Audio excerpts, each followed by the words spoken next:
On a freezing cold night, six people found themselves each holding a piece of wood in their hands. In the middle, a small fire was slowly dying for lack of fuel.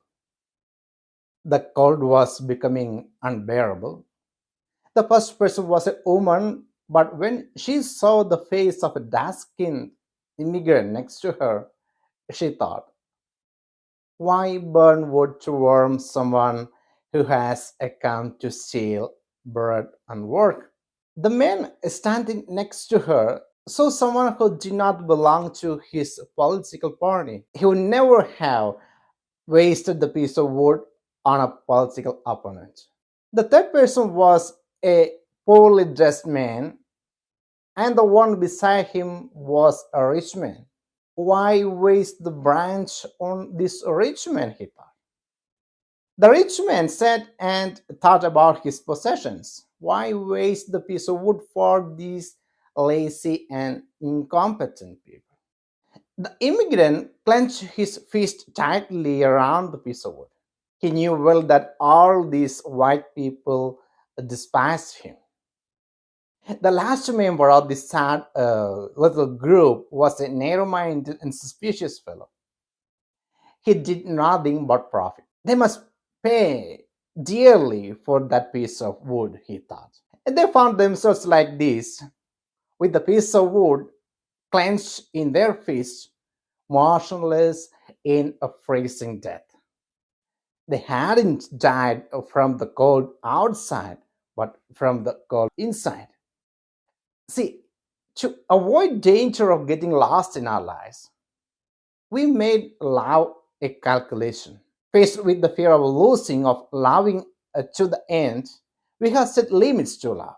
So Jesus' warning in this Sunday's gospel is addressed precisely to those who do not know how to love outside their safe boundaries. You shall love your neighbor and hate your enemy. And this is the imperative that is written in us from childhood. Neighbor and enemy have become terms to mark the boundaries of one's group. We are constantly forming groups, lobbies, parties, confederations, just to be clear about who to love and who to hate. The idea of being able to love without expecting anything in return frightens us. But love is either free and selfless or it is not. We see how many couples get into a false love, constantly reproaching each other and pointing out first silently in their hearts and then openly with their voices the inadequacy of the other's love. See, when love becomes confrontation, it is already dead. In order to ensure this balance, the ancients had legalized the proportionality of evil. An eye for an eye, a tooth for a tooth. It's not an expression of an unprecedented violence, but it was a way to control it, to stop the spiral of violence, to put a stop to an endless revenge. And Jesus, in his gospel, constantly urges us to abandon calculation and balance and to embrace a love that is disproportionate and loose, because only in this unbalanced and crazy love is there full life. Jesus and the old gospel affirm that evil is not overcome with more evil but with good. It is not the law and the observance that saves, but a living love that comes from a new heart.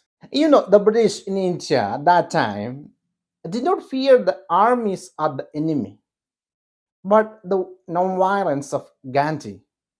And in 1947, they were forced to dismantle that colonial empire and restore India's independence.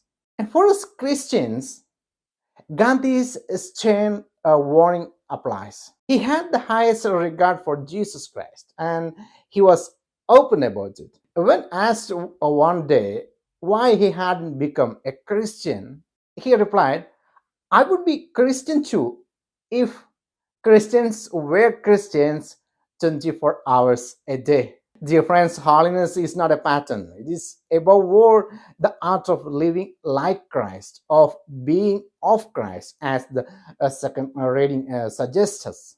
So, this is the challenge before us, a path of humanization that manages to keep guilt and person separate.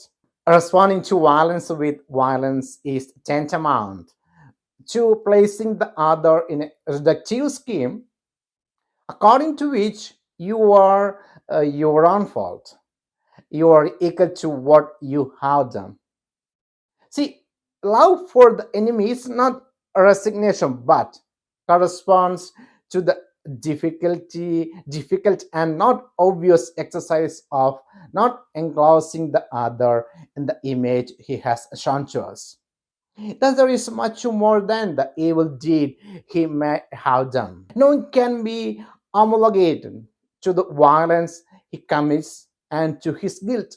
What's important then is not an affectionate or honeyed love, but a conscious choice dictated by our closeness to Christ.